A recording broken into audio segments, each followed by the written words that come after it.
সন্ধ্যার সময় আমার শাশুড়ি চলে গেছেন।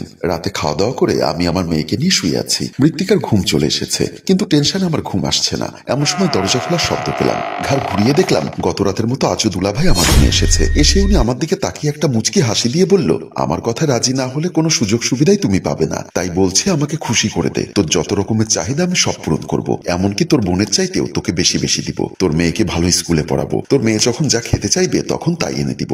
স্বর্ণ গহনায় তোকে ভরিয়ে দিব। শুধু আমার যখন তোকে মন চাইবে তখন তুই তোর দেহটা আমাকে বিলিয়ে দিবি। আমি অবাক হয়ে দুলাভাইয়ের দিকে তাকিয়ে আছি। এই মুহূর্তে আমার কি করা উচিত? হঠাৎ আমার মনে পড়ে গেল মোর্শেদের কথা। সেদিন আমি বউ সেজে যে বাসর ঘরে বসেছিলাম, যেদিন আমার বিয়ে হয়েছিল, বাসর ঘরে বসে বসে আমি কল্পনা করছিলাম কত কষ্ট করে আমার আপু এবং দুলাভাই আমাকে বিয়ে দিয়েছে। ছোটবেলায় বাবা মাকে হারিয়েছি, আপন বড় ভাই বিয়ে করে বউ নিয়ে আলাদা হয়ে গেছে। আপু অনেক কষ্ট করে আমাকে লেখাপড়া করিয়েছেন। বাবা মায়ের আদর আমি কখনো পাইনি। এখন যাকে বিয়ে করেছি তারও বাবা বেঁচে নেই। এই সংসারে আছে আমার স্বামী মোর্শেদের ছোট ভাই এবং মা। জানি না কপালে কি আছে। জনম দুঃখী মেয়ে আমি। সুখ নামে সোনার হরিণ কখনো ধরা দেয়নি। এখন যদি বিয়ের পর একটু সুখ পাই তাহলে সেটাই হবে চরম সৌভাগ্য। আমি যখন বাসর ঘরে বসে কথাগুলো ভাবছিলাম, এমন সময় দেখলাম আমার শাশুড়ি এবং একমাত্র দেবর রাজু আমার রুমে এসেছেন। ওনাদেরকে দেখে আমি কিছুটা লজ্জা পাচ্ছিলাম। আমার শাশুড়ি এসে বলল, বৌমা, এই হচ্ছে তোমার একমাত্র দেবর রাজু।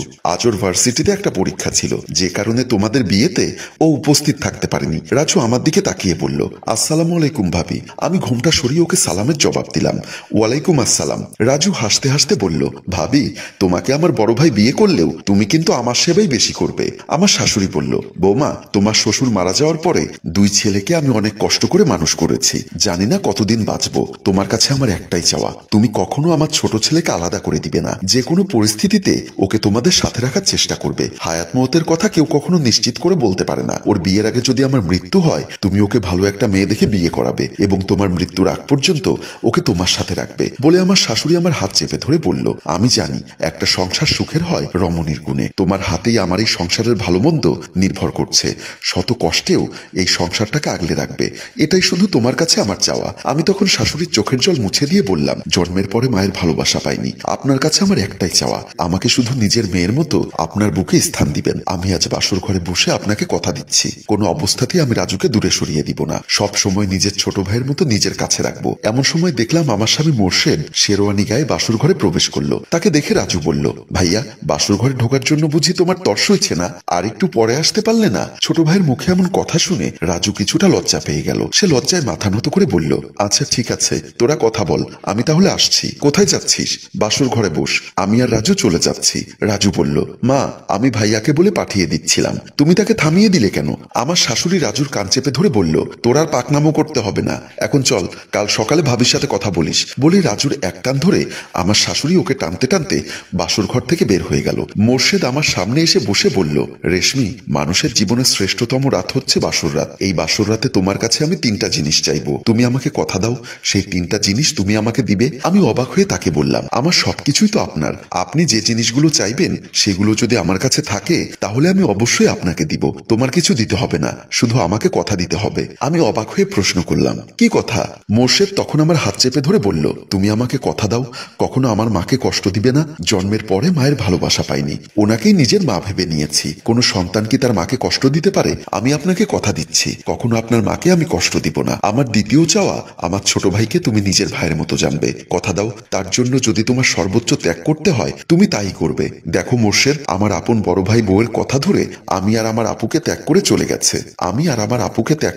গেছে। আমার আর কোনো ভাই নেই। রাজুকে নিজের ভাই মনে না করলে কাকে নিজের ভাই মনে করব বলো? আমি তোমাকে কথা দিচ্ছি, সুখে দুঃখে রাজুর পাশে বড় বোন হয়ে দাঁড়াবো। আমার এবার তৃতীয় এবং শেষ চাওয়া তোমার কাছে, জীবনে যদি আমি কখনো মরেও যাই তবু তোমার দেহের ভাগ অন্য কাউকে দিবে না, যাতে ভবিষ্যতে কখনো আমার বাচ্চা কাচ্চা হলে তাকে কেউ চোখ তুলে বলতে না পারে তোর মা অসতী কলঙ্কিনী। তুমি আমাকে কথা দাও, তোমার কাছে রাখা আমার গচ্ছিত আমানত তুমি কখনো কাউকে বিলিয়ে দিবে না। মোর্শেদের এমন কথা শুনে আমি হাসতে হাসতে বললাম, নারীর অমূল্য সম্পদ হচ্ছে তার সতীত্ব। আমি আপনাকে কথা দিচ্ছি, এ দেহে প্রাণ থাকতে আমার এ দেহের ভাগ আমি অন্য কাউকে দিব না। বলেই আমি মোর্শেদের বুকে মাথা রাখলাম। সেদিন স্বামীকে দেওয়া কথা আমার বারবার মনে পড়ছে। আজ আমি এমন পরিস্থিতির মুখোমুখি দাঁড়িয়ে না পারছি স্বামীকে দেওয়া কথা রাখতে, না পারছি দুলাভাইয়ের হাতে নিজের দেহটা তুলে দিতে। আল্লাহ আমাকে কোন পরিস্থিতির মুখোমুখি দাঁড় করালো। আমি যখন বসে বসে কথাগুলো ভাবছিলাম তখন আমার দুলাভাই আবার বলল, দেখো রেশমি, তুমি কয়দিন আমার হাত থেকে নিজেকে বাঁচাতে পারবে বলো? আজ হোক কাল হোক তোমাকে আমার হাতে ধরা দিতেই হবে, কারণ এই পৃথিবীতে এখন তুমি বড় অসহায়। কাল রাতে যদি তুমি আমাকে একটু সময় দিতে, তাহলে আজকে আমি তোমার মেয়ের চিকিৎসার জন্য অনেকগুলো টাকা দিতাম। তুমি এখন চিন্তা করে দেখো, তুমি কি তোমার মেয়ের ভবিষ্যৎ চাও নাকি তোমার সতীত্ব রক্ষা করতে চাও? আমি তখন বসা থেকে উঠে দুলাভাইয়ের পা চেপে ধরে বললাম, দুলাভাই, আপনার দোহাই লাগে, আমি আপনার ছোট বোনের মতো, দয়া করে আপনি আমার দিকে কুনজরে তাকাবেন না। দুলাভাই তখন আমার বাহু ধরে দাঁড় করিয়ে বলল, কুনজরে নয় রে পাগলি, এটা হচ্ছে সুনজর। আমি তোর জন্য এত কিছু করব, তুই আমার জন্য এইটুকু করতে পারবি না?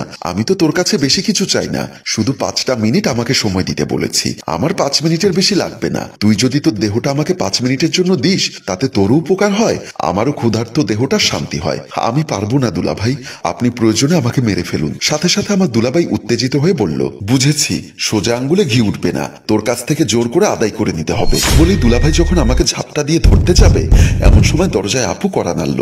সাথে সাথে দুলাভাই চমকে উঠে থমকে দাঁড়ালো। রাগে গড়গড় করতে করতে বলল, এই শালার বউটার জন্য কিছুই করতে পারছি না, না জানি কোন দিন ঘুমের মধ্যে গলা টিপে মেরে ফেলি। আপু একাধারে দরজায় বাড়ি দিতে লাগলো।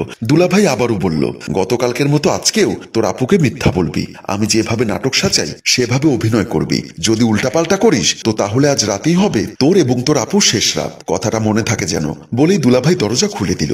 আপু ভেতরে ঢুকেই রাগান্বিত কণ্ঠে বলল, আজও কি রেশমির খাট ভেঙে গিয়েছিল? দুলাভাই দক্ষ অভিনেতার মতো হাসতে হাসতে বলল, আরে না, তাহলে এত রাতে তুমি রেশমির রুমে কি করছো? ঘটনা হয়েছে কি, সকালবেলায় তো ওর মেয়ের চিকিৎসার জন্য টাকা দিয়ে যায়নি, সারাদিন অফিসে টেনশনে ছিলাম। ছোট মেয়ে, জ্বর শরীরে কেমন করে আছে, তাই রাতে যখন বাথরুমে যাওয়ার জন্য উঠেছি, হঠাৎ শুনি রেশমির রুম থেকে কান্নার আওয়াজ। রুমে এসে দেখি রেশমি মেয়েকে জড়িয়ে ধরে কাঁদছে, তাই তাকে সান্ত্বনা দেওয়ার জন্য এসেছিলাম। তারপর দেখলাম দুলাভাই পকেট থেকে একটা 1000 টাকার নোট হাতে নিয়ে আমার হাতে গুজিয়ে দিয়ে বলল, ধর রেশমি, কাল সকালে তোর মেয়েকে ডাক্তারের কাছে নিয়ে যাস। বলেই দুলাভাই বের হয়ে গেল।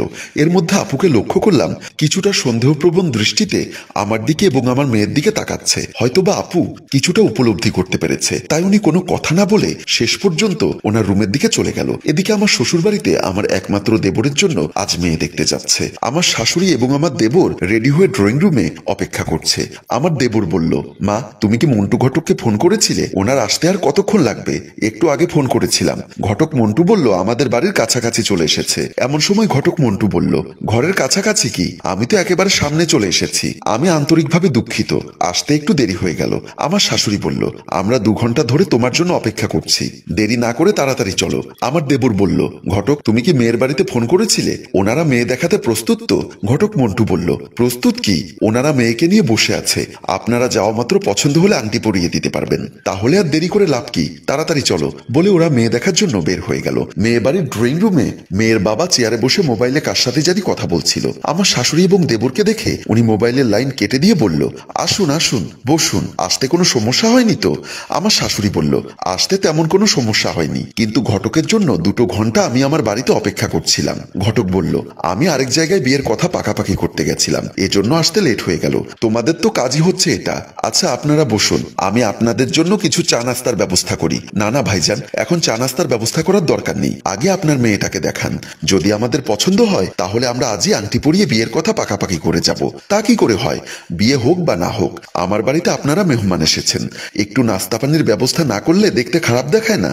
আল্লাহর হুকুমে যদি আপনার মেয়ের সাথে আমার ছেলের বিয়ে হয়, তাহলে তো আর আপনাদের বাড়িতে আমার খেতে কোনো আপত্তি নেই। তাই বলছিলাম আগে মেয়েটা দেখান। তারপর মেয়ের বাবা মেয়েকে আনতে রুমের দিকে চলে গেলেন। আমার দেবর রাজু বলল, এই ঘটক, এটা কেমন ফ্যামিলিতে এনেছো যেখানে বসার জন্য ভালো কোনো সোফা সেট নেই? আমার শাশুড়ি রাজুকে থামিয়ে দিয়ে বলল, শ্বশুর বাড়িতে কি আছে কি নেই ওটা দিয়ে তুই কি করবি? যাকে বিয়ে করতে এসেছিস মেয়েটা ভালো হলেই হলো। ঘটক বলল, মাশাল্লাহ, মেয়ে হাজারে একটা। আমি মন্টু ঘটক আজ পর্যন্ত কোনো খারাপ মেয়ের সন্ধান কাউকে দেইনি। এমন সময় মেয়ের বাবা মেয়েকে এনে ওনাদের সামনে বসালেন। মেয়ে ওনাদেরকে সালাম দিলেন, আসসালামু আলাইকুম। বাকিরা সবাই সালামের জবাব দিলেন।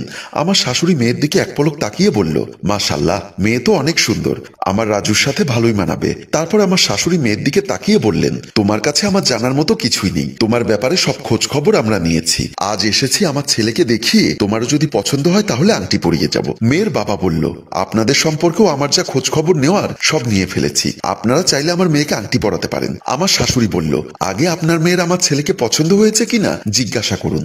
আজ পর্যন্ত আমার মেয়ে আমার কথা দ্বিমত পোষণ করেনি, আপনার ছেলেকে জিজ্ঞাসা করুন আমার মেয়েকে পছন্দ হয়েছে কিনা। আমার শাশুড়ি তখন রাজুকে বলল, রাজু, আমি কি আংটি পরাতে পারবো? আমার দেবর বলল, মা, আমার মেয়ে পছন্দ হয়েছে। সাথে সাথে সবাই আলহামদুলিল্লাহ বলল। আমার শাশুড়ি তখন ওনার ভ্যানিটি ভ্যানিটি ব্যাগ থেকে আংটি বের করে বলল, দেখি মা, তোমার হাতটা দেখি। পাত্রী তখন আমার শাশুড়িকে থামিয়ে দিয়ে বলল, আমার পাত্রের সাথে কিছু পার্সোনাল কথা আছে। হঠাৎ করে পাত্রীর মুখে এমন কথা শুনে পাত্রীর বাবা এবং আমার শাশুড়ি চমকে উঠলেন। আমার শাশুড়ি যতটা না অবাক হলো তার চেয়ে বেশি অবাক হলো মেয়ের বাবা। তাই উনি আমতা আমতা করে বলল, তোর আবার কি কথা? সাথে সাথে আমার শাশুড়ি বলল, থাক, ও যখন ছেলের সাথে কথা বলতে চায় তাহলে ওদেরকে একটু সুযোগ দেওয়া উচিত। ওদেরও তো কিছু একান্ত প্রশ্ন থাকতে পারে। যাও মা, তুমি রাজুকে সাথে নিয়ে যাও, তোমার যা যা জানার ওর থেকে জানতে পারবে। এরপর রাজু এবং পাত্রী ওদের বেলকনির দিকে চলে গেল। ওরা বেলকনিতে একজন আরেকজনের মুখোমুখি দাঁড়ালো। তারপর মেয়েটি বলল, হ্যালো ভিউয়ার্স, বিয়ের পাত্রী রাজুকে কি বলল সেটা জানতে হলে আপনাদের অপেক্ষা করতে হবে আগামী পর্বের জন্য। আর অবশ্যই কমেন্ট বক্সে গিয়ে লিখতে হবে এই গল্পের তৃতীয় পর্ব চাই। মনে রাখবেন, যে গল্পের কমেন্টস এবং শেয়ার কম হয় আমরা সেই গল্পের পরবর্তী এপিসোড তৈরি করি না। তাই উক্ত গল্পের তৃতীয় পর্ব দেখতে চাইলে বেশি বেশি কমেন্ট এবং শেয়ার করুন। এতক্ষণ ধরে আমাদের গল্পটি দেখার জন্য আপনাদেরকে অসংখ্য ধন্যবাদ।